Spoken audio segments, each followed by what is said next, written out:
Testing. Hello, everyone. Welcome to Rotary. I think Lisa Higgins is up to do the pledge and the program. Test. Lisa.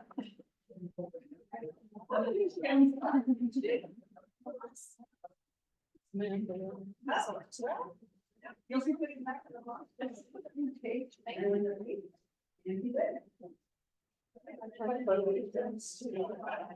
Of the United States of America.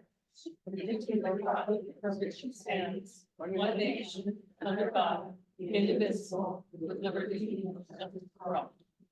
So good. I don't have it. Okay, who has it right? Jim knows it. Thank you. Thank you. And the Lord is in the truth. Is his very call concern. Will good little benefits. Will be beneficial to all. Oh, don't forget, have fun. Thank you, Lisa, Jim, and now inspiration to the longest.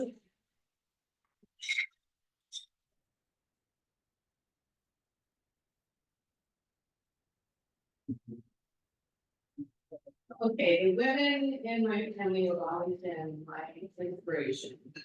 And that includes my great grandmother and her sister, my great aunt Carrie. They were born in the 1860s.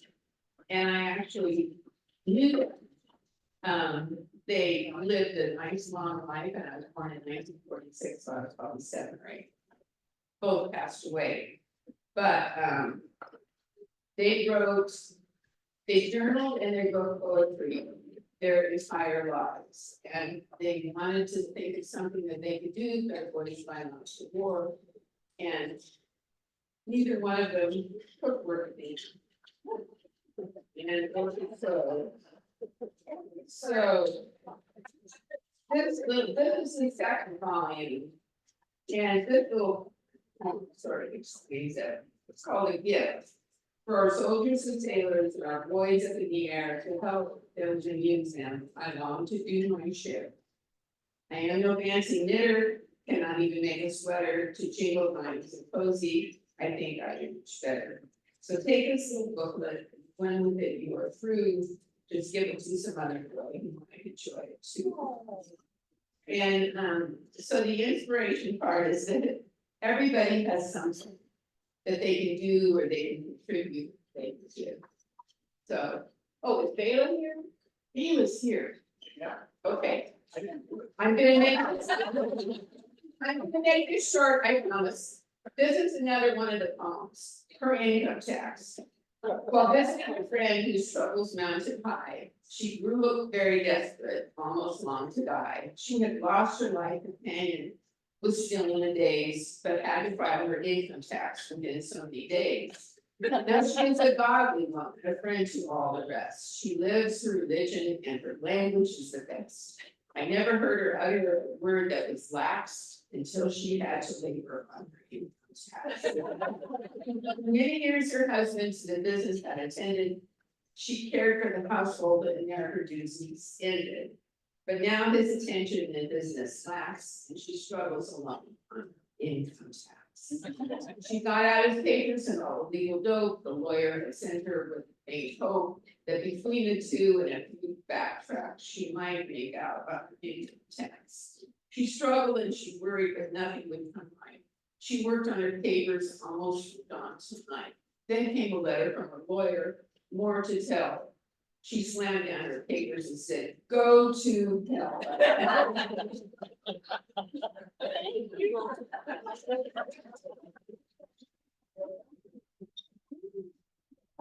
That was great. So, welcome to our visitors. Do we have any visiting Rotarians? I know we have 2 guests today, Rich Caruso, guest of Great Noir. Welcome, Rich. And we have Brandy Strong, guest of Mary Moore. Hello, welcome.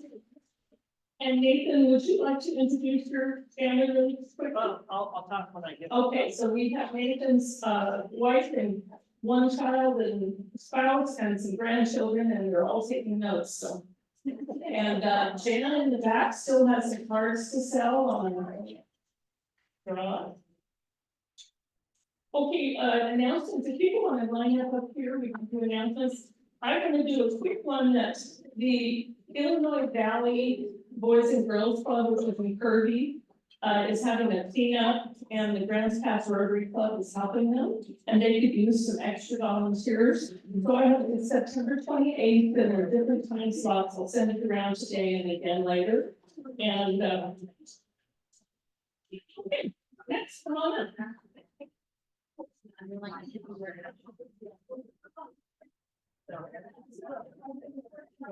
Okay, it's back to school season, and our kids are back in school, and it's time for us to get our student service about self-award program moving along.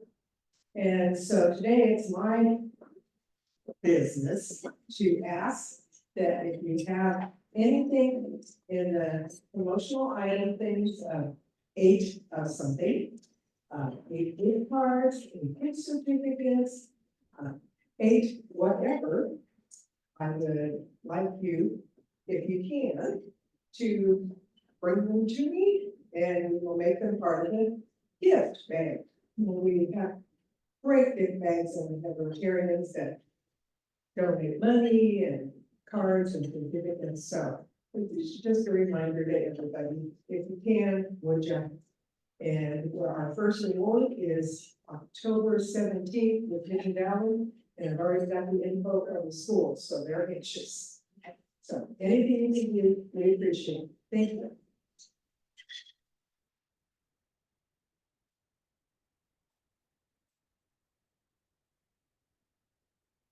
Hi, everybody. I'm Jim Lopez. Rotary Foundation helps Rotary members advance world understanding, goodwill, and peace by improving health, providing quality education, improving the environment, and alleviating poverty. The foundation is a not-for-profit organization supported solely by voluntary contributions from Rotary members and friends of the foundation who share its vision of a better world. This support is essential to making foundation grants possible, which brings sustainable improvement to communities in need. Polio eradication is Rotary's top philanthropic priority. Rotary launched the Polio Plus program in 1985.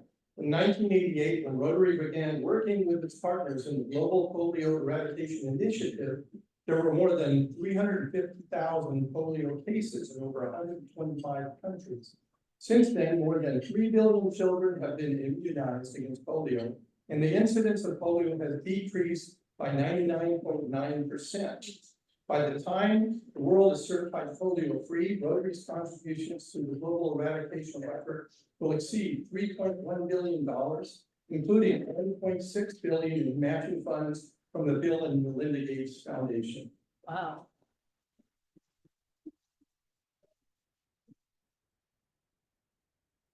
Well, it's the beginning of the month, so it's time to think about this week, this month's social. This month, we will be hosted by Dawn Sparrow and her hubby at their house. And there's a sign-up sheet. There's a big yellow sunflower in a vase with some party napkins and a sign-up sheet and pins. If you want to sign up, we'd like to know a little farther in advance, because Dawn's going to be out of town, and we'd like her to have all the information before she leaves town. So getting out there kind of early. Yes, it was so nice to have our club members host us. Patty and Jed hosted us at their house last week. It was just delightful. So we really appreciate that. That's something that's wonderful about this club. We all open arms to everybody. So thanks. Can I please get Ashley DeVault to join me? Look at her, she does skills and gathers. And I think she is. We have a little gift for you. Oh. Would you open it up and show her? Now she looks scared.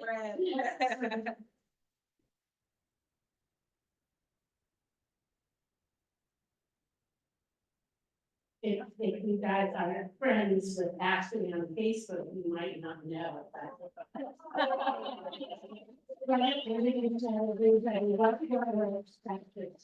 Oh my gosh.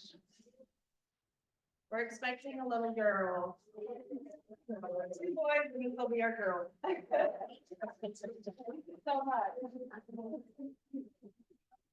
And it's so great and exciting, and I'm gonna thank you again, Ashley, for lowering the average age in here by a lot. Now, with our grandbaby coming, as well.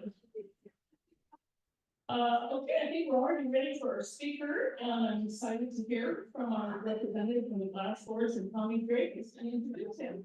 Okay.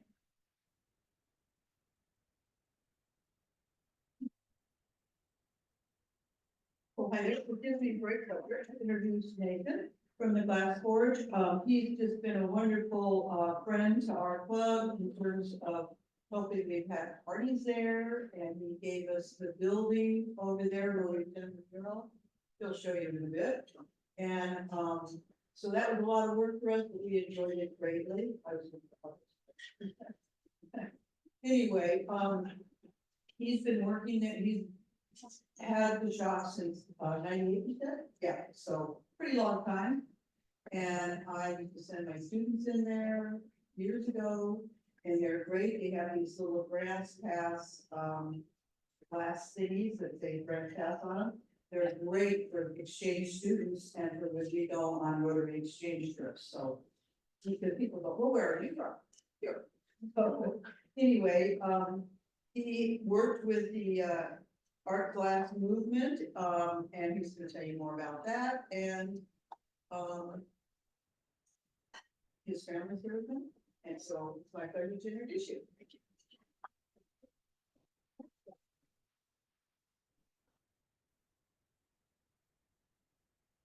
Okay. So yeah, the Glass Forge, like you said, we started in 1998. And we do a lot of things with the Glass Forge, but one of our most recent additions, which was alluded to, is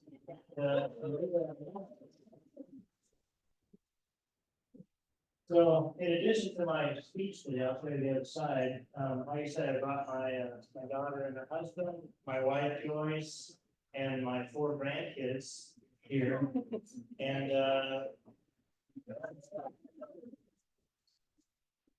Joyce and I tutor the kids a couple times a week. And so we decided to turn this into a lesson. So they have to study. So that first sheet I have on there is a cheat sheet, so they can look at things while I'm talking. And then after the speech, we're gonna go out and order some lunch, and then they're gonna take their quiz. So I brought enough quizzes for everybody. And but originally it was just the 3 of us, Lee, myself, and Butch. Like I said, we started in 1998, and Butch retired about 10 years ago. And we do lots of different things in the studio. Oh, coming back up here. The one thing I forgot to tell the grandkids, there's going to be things in the slideshow called Easter eggs. You guys know what Easter eggs are? They're real surprises. So if you see yourself or something like that, you have to yell out Easter egg. Okay? That's part of the quiz. If you guys will all indulge in, thank you. All right. So besides blowing glass and talking about the history of glass, that kind of thing, we also offer make your own, where you can make your own thing like this.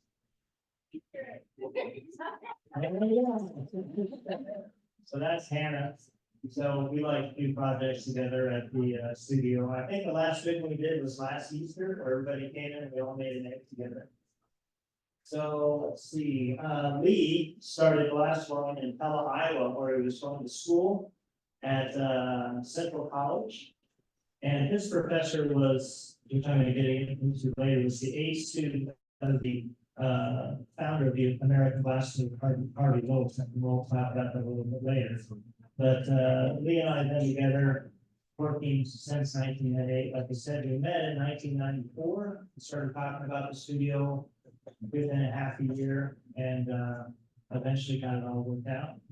And besides being an incredible artist and skilled glass artist, he also works really hard. So.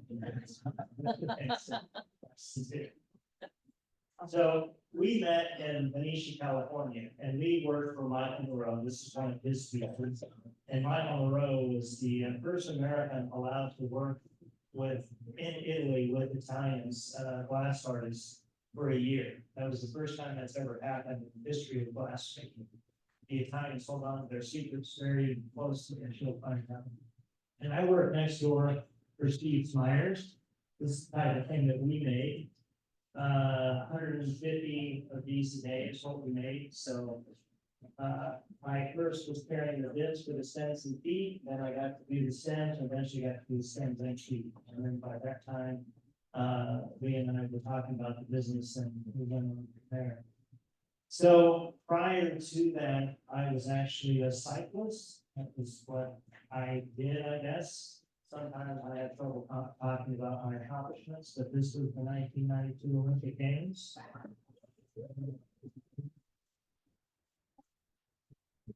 So shortly after that time, I took an 8-week intensive class in North Carolina with Dimitri Michaelides. This is the type of thing that he did. And one of the things that he talked a lot about was exploring your personality within the glass that you make.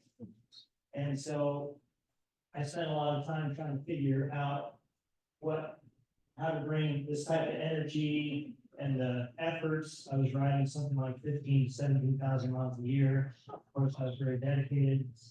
And, how do you bring this type of excitement, as well as all the different places that I went? This is one of the most iconic finds in the world. It's called Sacalabra in New York, Spain. My wife and I were fortunate enough to go do the find. I think she liked it a lot more than I did. She had a kind of a rough day, but we did it. I actually did it twice because I liked it so much. But how do you bring that type of energy, that type of showing of the world and that type of thing into glass? And this was one of the ways in which I did that. This is called the Tidal series. You can see some of the fire in there, the movement. This is also made with the team. I cannot possibly do these on myself. So there's a big team aspect of cycling as well. Other ways to bring that in, or there's natural flower things that I put together, not natural whatsoever, but the idea is that I bring some type of thing in there. But I think the piece that I made the most that epitomized what I was as a bike racer was this one.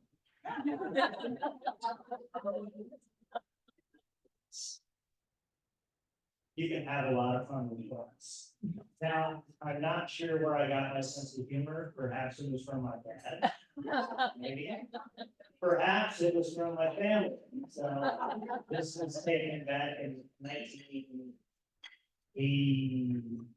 89, maybe. Joyce is dying for me to grow a beard. But you can't really see it, but right at the bottom, there's a little piece of glass peeking up. You can't see it. And that was done by one of the early pioneers of glass too, Ralph Levine. And he was best known for his goblet series. This one's called a tomato cup. And he also did this one called a cup with a keel. So absolutely no sense of humor either. But my dad, he is still blowing glass. He's 90 years old. And we think he's the world's oldest glass blower. We can't verify that, but we say we do. Although somebody came in the studio this week that was 95, and he actually helped us make something and then made an ornament on his own. So he might now be the oldest. But regardless, my sister and my mom built the studio in 1990 in the backyard where I grew up in Kansas. And it was called Albo Glass, and named after my sister Allison and my mom Bo. And they actually got me back involved in glass and talked me into getting a job in California. And that's where I started blowing glass. But when the business started, we all sat down and tried to come up with things that we thought would be associated with the business that would get people's interest. Things like we've got more BTUs than anybody else on the block. We have gas and we know how to use it. My dad's favorite, which is a classic known amongst glass artists, is if you can't make it good, make it big. And if you can't make it big, make it blue.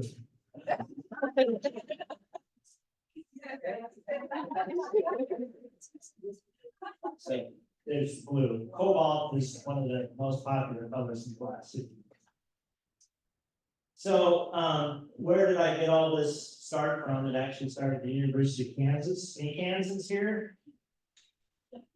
Sorry. Okay. This is my professor, Vernon Drayton. He was a potter way before he was a glass artist. I heard about the movement and fell in love with it and taught pottery as well as glass at the University of Kansas. And these are the type of things that he made in glass. We got to watch him make numerous of these in the demonstration studio. One of these is in the Smithsonian Institute of Art. He also did these things called fence posts. These are anywhere from 16 inches to 2 feet tall. And they kind of represented the prairie for him. He grew up in a small little town called Holyrood. Anybody from Holyrood? No? That's so weird. It's about 20 people who live there. And it's out on the Kansas prairie. And so this represented the limestone fence posts. And oftentimes the front sections were representations of rolling clouds or storms that roll across the plain you could see before they hit you.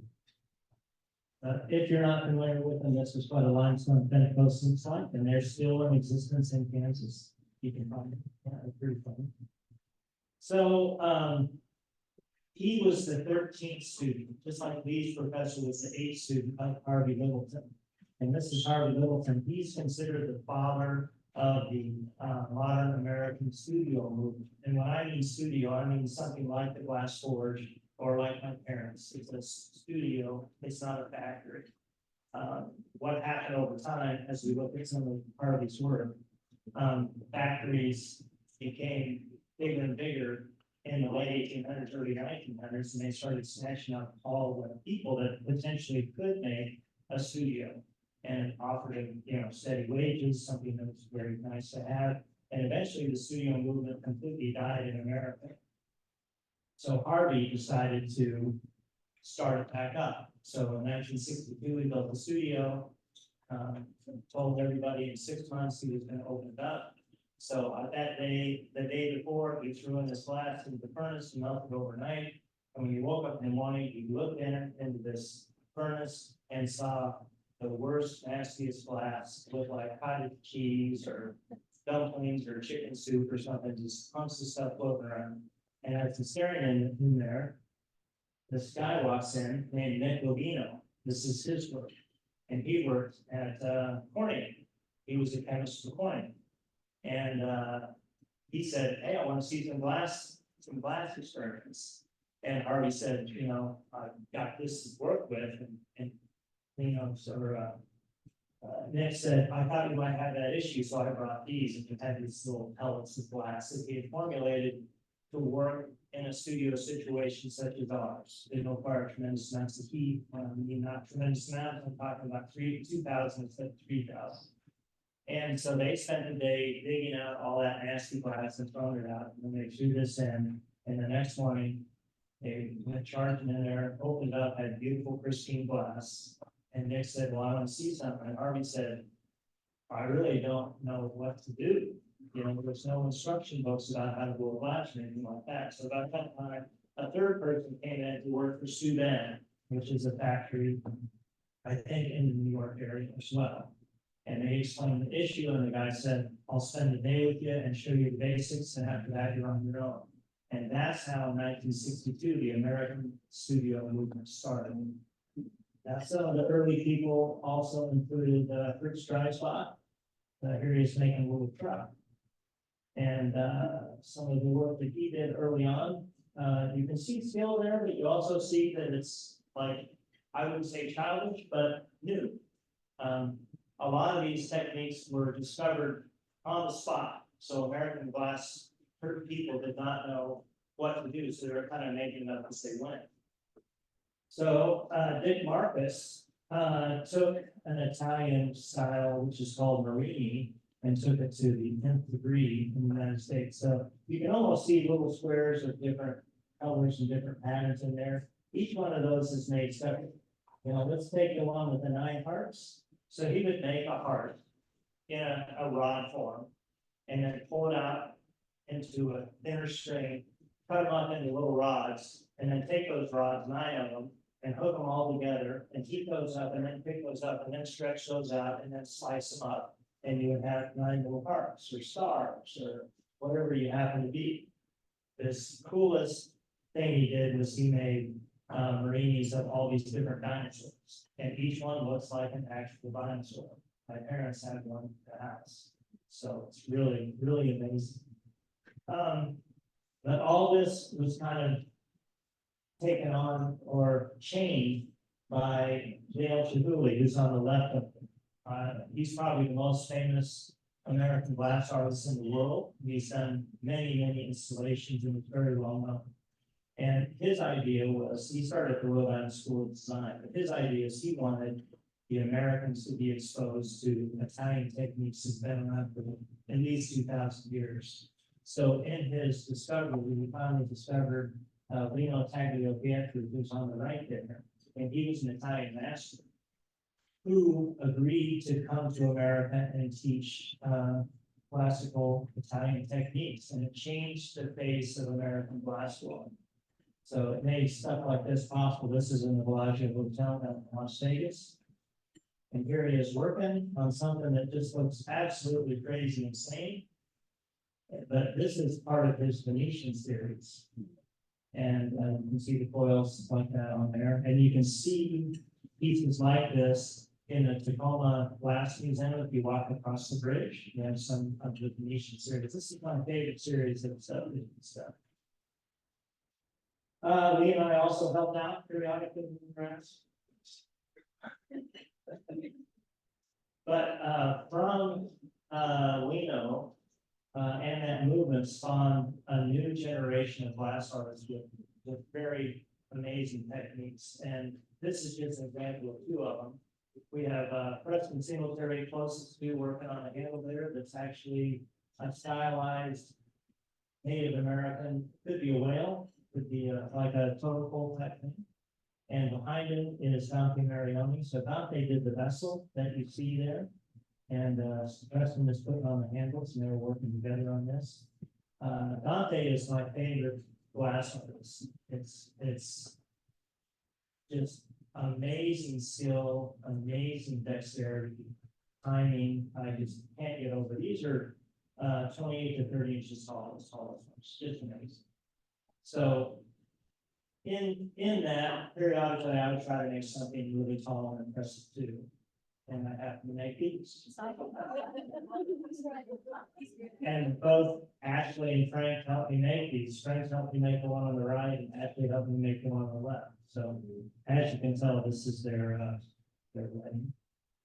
And it's up at Southland Footfalls. So we had a lot of fun. So glass blowing is not just an American phenomenon, it's all over the world. And this is something we made in the glass sport as well. And we also have glass in many different places throughout the world. You may be wondering how we get it there. Well, we ship it. So that's about all I have to say. It's time to wave goodbye. I'll answer any questions that you might have real quickly. What we're gonna do is hold the mic or repeat the question, so. Oh, okay, I just, Great, thank you. sure. I want to know how you did in the Olympics. She wants to know how I did in the Olympics. Next question. Our team was 16. We had taken a 7th in the 2 previous world championships, which is very similar.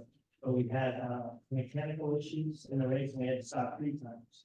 Not my favorite day, as I like to say, but it was still an amazing experience. One of the funnest times I had is I watch a lot of sports, as Joyce knows, on television. And so we're walking around the Olympic Village, and I see all these people I watch on television. It was fun to go up and talk to them and ask them. And where was it that year? The Olympics held that year were in Barcelona. Nice. So I wanna know what these four grandkids, if any of them are gonna be the next generation of glass blowers. So are any of you going to take up after me? Because I'm gonna retire in about 5 or 6 years. Somebody's gotta take my place. Are you guys gonna be the next glass blower at the glass forge? All right.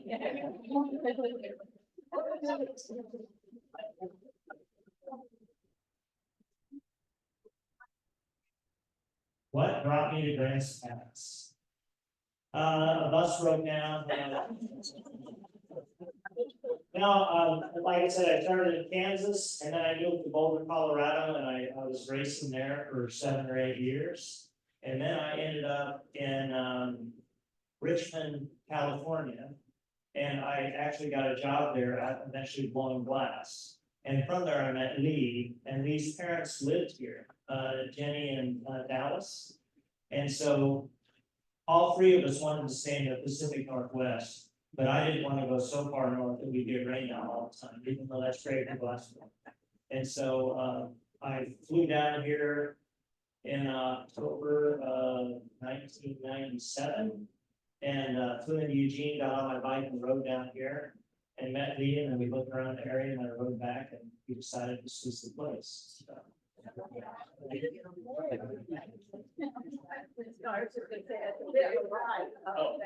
What? Oh yeah, it was very hilly. I would learn the same thing for some twenty double of us and also the last 20 years. I love all of the people. I love them. And thinking, yes, this is there. Always they get to blow an ornament. Oh yeah. We do really like that people like come over and fetch whatever we donate as we can. And having groups come in, we're having groups at 11 come in at 1:30 today. So I don't have to be there. I can be AWOL. It's more important things to do. Right? Yeah. Just in a nutshell, I was fascinated by that globe that you made.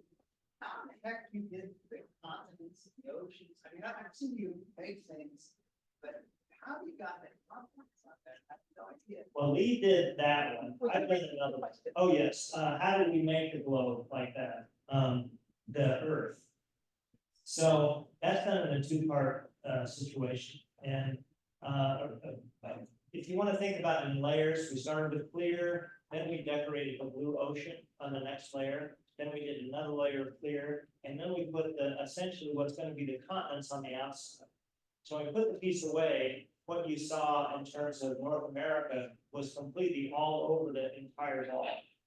Then we got a mask from Recognition, not Recognition Specialties, from Logan Design, and mask that on there so that you can sandblast away the parts that you don't want. So then we had somebody else sandblast that one away. I did the most recent one. It took like an hour to sandblast away the continental colors and just leave the oceans, because you're blasting through that top layer and leaving the blue below. So simple.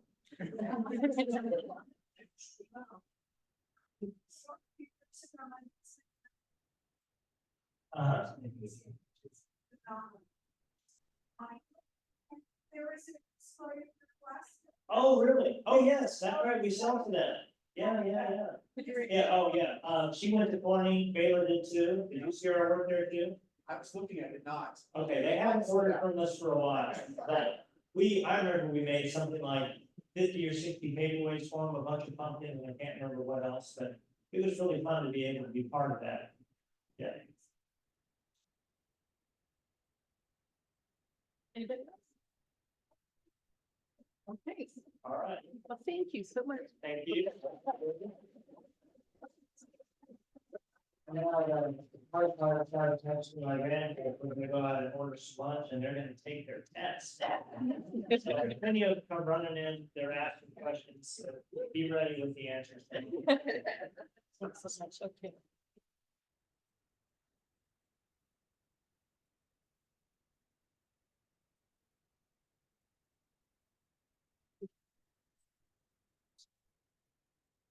There we go. All right. Thanks again. Well, thank you. Oh, can you wait just a minute? Oh, sure. I just want to thank you again. That was absolutely fascinating. I love art, I love color. And I was so excited to hear you speak today. The first time I heard about you, I actually didn't live here. I lived elsewhere and was traveled at Ashland's New Oregon Shakespeare Festival, and I found this beautiful vase. And I bought it, it was a couple $100, and I remember thinking, and looking at the bottom, this Grants Pass. And so I came over to Grants Pass, and it was only $100. No, but what I really want to highlight, and I want to grandkids and grandies too, I've been doing fundraising and philanthropy for most of my career. You cannot go to an event in Grants Pass that the glass forge has not donated something, and that is huge. I want to encourage all of you to go down and buy something unique. I just had a graduation I went to for someone, and it's a family that she didn't need or want anything. And I went in and found just the perfect vase. It's such a unique and beautiful shop, and we're just thrilled that you're here and thrilled that your kids are here. And so thank you very much. Time for lunch. Okay. Let's be back.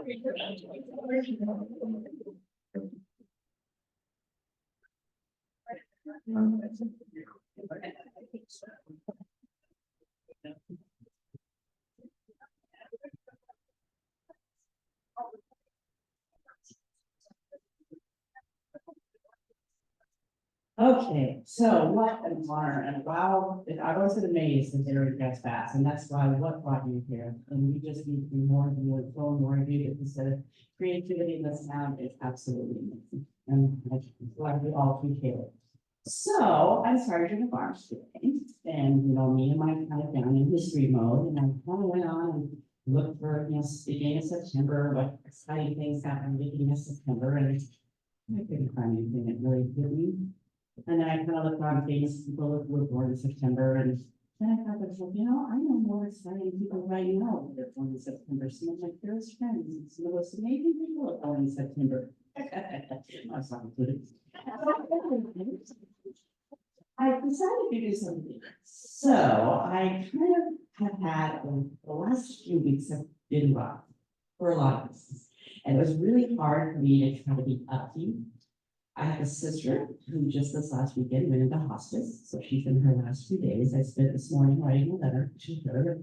How do you write a letter to somebody who doesn't have much time left? So I did that. I have a brother, my older brother, who has mental health issues and alcohol issues.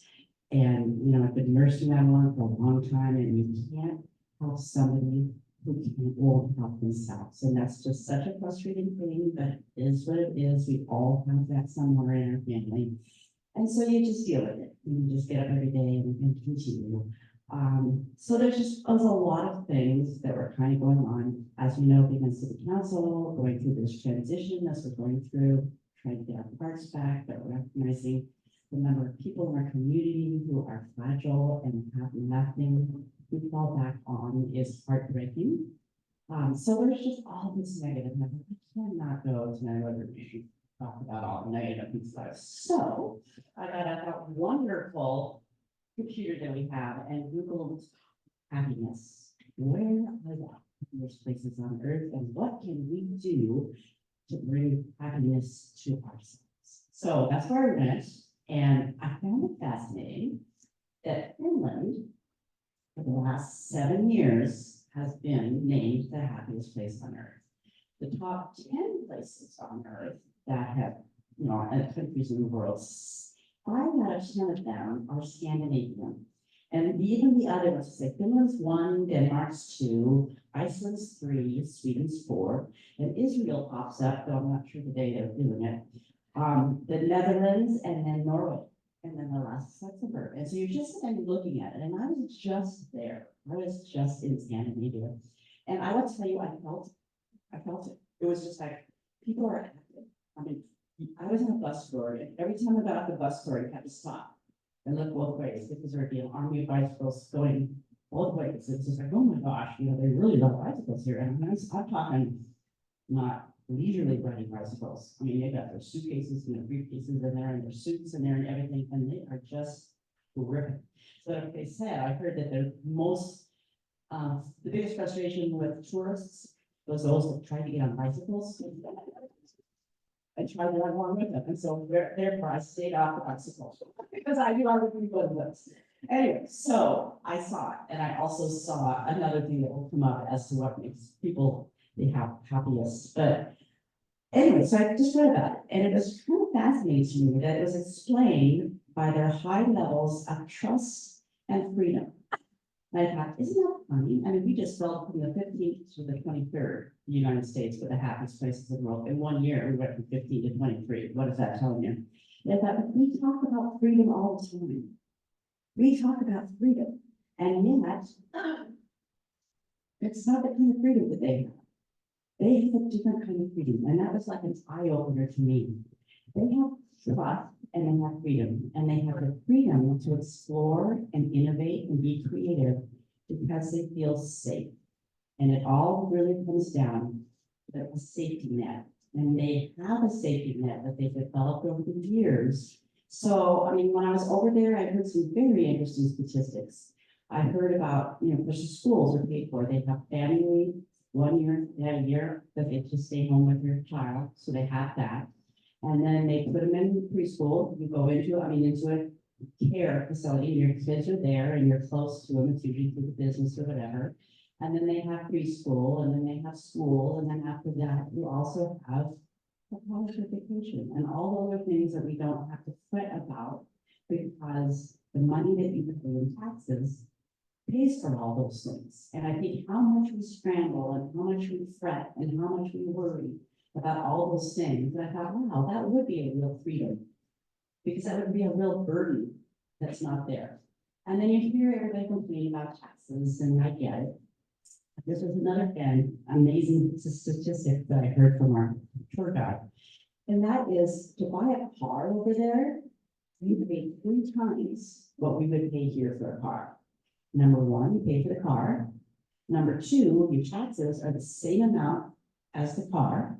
So you're doubling it by paying taxes to get that car. And then the triple comes from the insurance that you pay to have that car. So when we complain about a car, multiply that times 3, and that's what they pay for the car, and they just accept it. Therefore, most people don't drive until they're in their 30s or 40s. They just don't. They ride their bicycles. They find other means of transportation, and they accept that. That's just kind of part of the deal. And so I just thought, once again, we talk about the freedom and the freedom and the freedom. Well, sometimes that freedom comes at a cost, and that's not something that here in America we're really willing to do. And so the freedom that we fight for is a whole different type of freedom. So that's kind of like a real eye-opener to me, in looking at our priorities.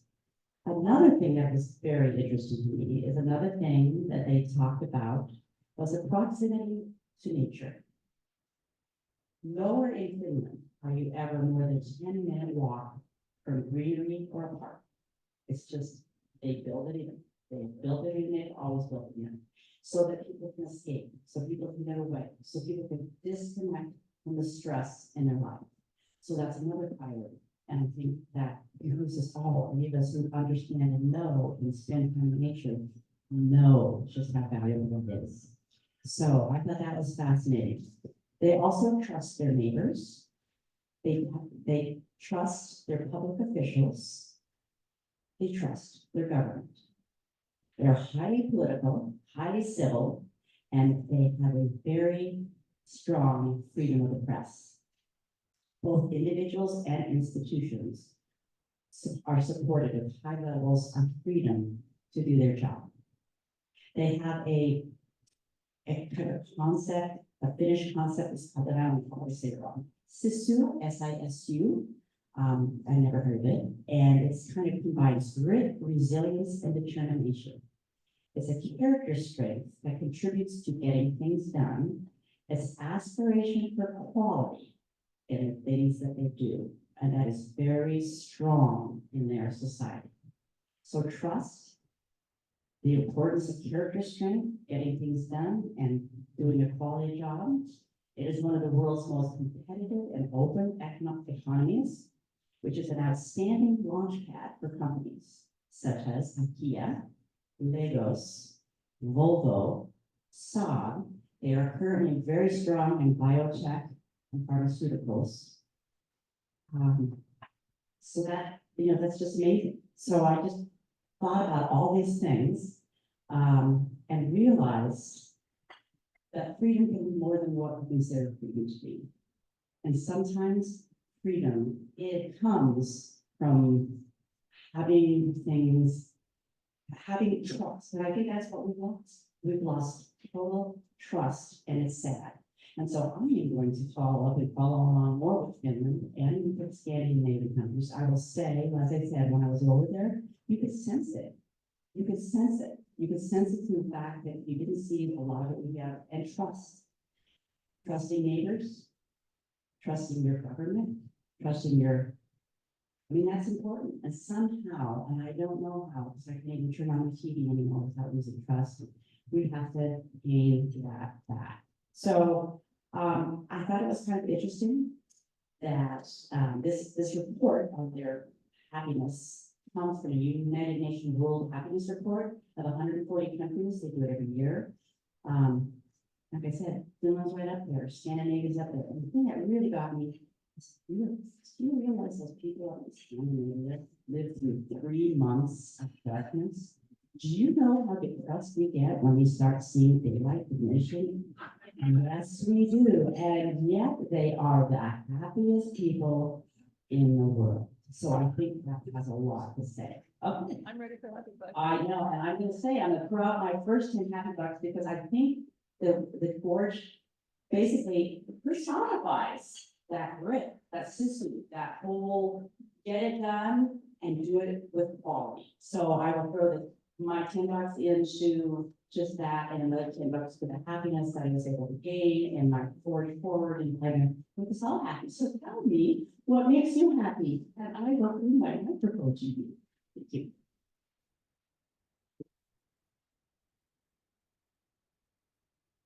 I'm happy to hear about Ashley and the new baby. Congrats, Ashley, to Robert, the family. Huge thanks to Brandy for being my guest today and for saying yes. Really appreciate you. And some of you may recognize Brandy. She is case manager with Brad Maslow project, and we met a year ago through Kath and through Maslow, and you're a force, Brandy, and just really appreciate you so much. And what else? I was going to say something else. Thank you. The party, the social, thank you, Debbie Amin, and to Patty and Jed for the Hawaii theme party. And it was just a great social and great gathering. Thank you.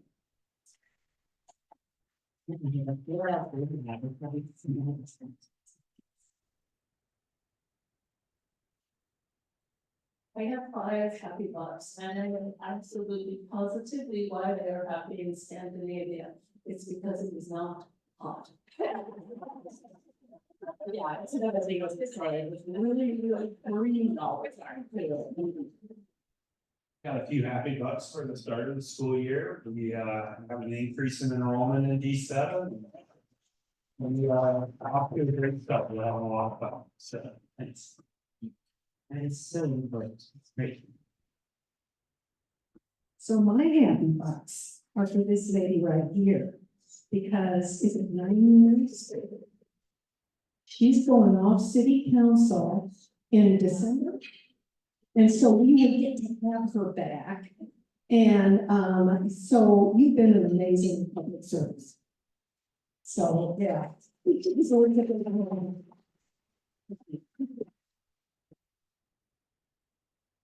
Well, I am your resident Suomalainen tuttu, and so I can speak literally to the Finnish culture, and Cecil, you said it exactly right, and that's it. And don't forget, they also have vodka and saunas.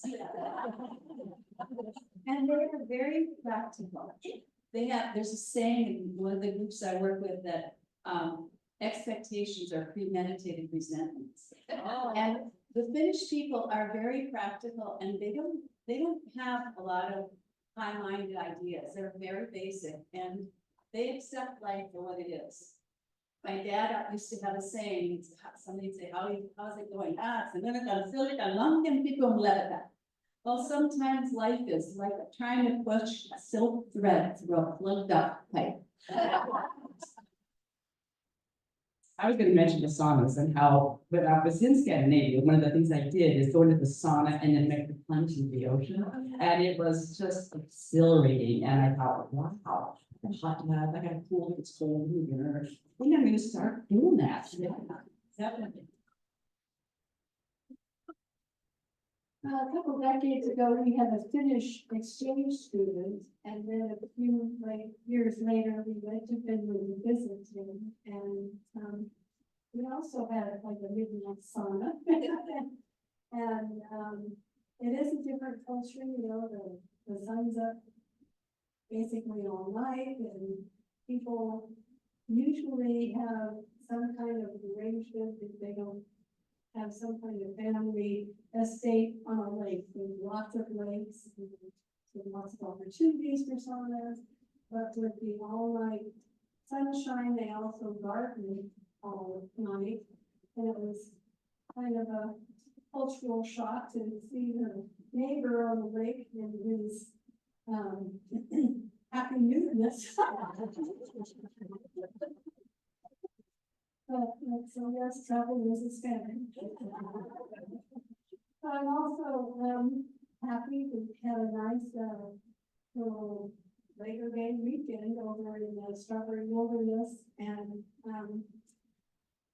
you know, I'd say Strawberry Wilderness, my family's been camping over there for decades, and I'm amazed at how many people don't know where it is, and it's like north and east of Burns in Eastern Oregon, and just had a lovely experience. Yes, it's wonderful. Any more people? You have anybody here who's happy? Okay, well, great. I'll turn it over to you. Oh, no, I won't. Like I think that was the law. I have a sad. Oh. The guy who proposed me. Nobody heard that. And they had a hell of a time getting it in the coffin. They put the right foot in it. Right foot.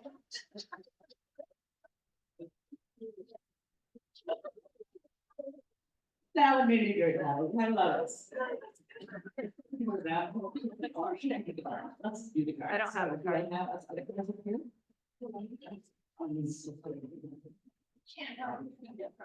In the box.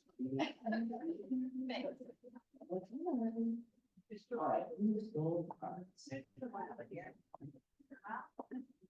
Thanks, Valerie. 1 sec. Yeah.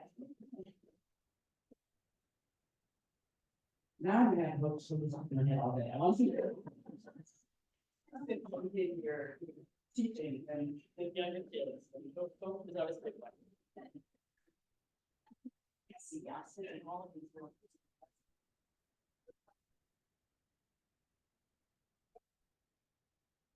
It is the Jack of Hearts.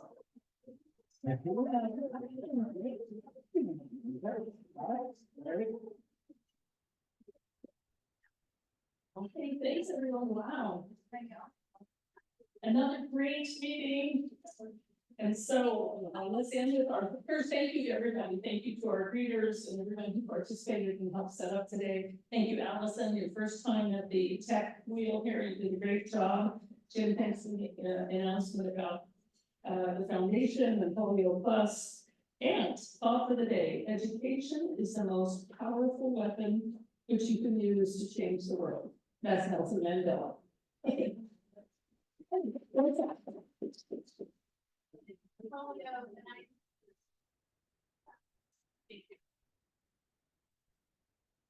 Jim was talking about the foundation and polio. As you know, Rotary is big on polio, and we're almost eradicated it, but they have some cases in Gaza Strip.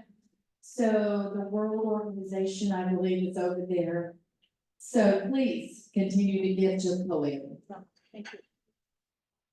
Thank you for that, that's me, see you all next week. Actually, we're. This is our important granddaughter. I just want to say that we brought some more zucchini and cucumbers that are on the food table back there, if anybody wants any, on your way out. Thank you so much, okay, we're adjourned, thanks guys.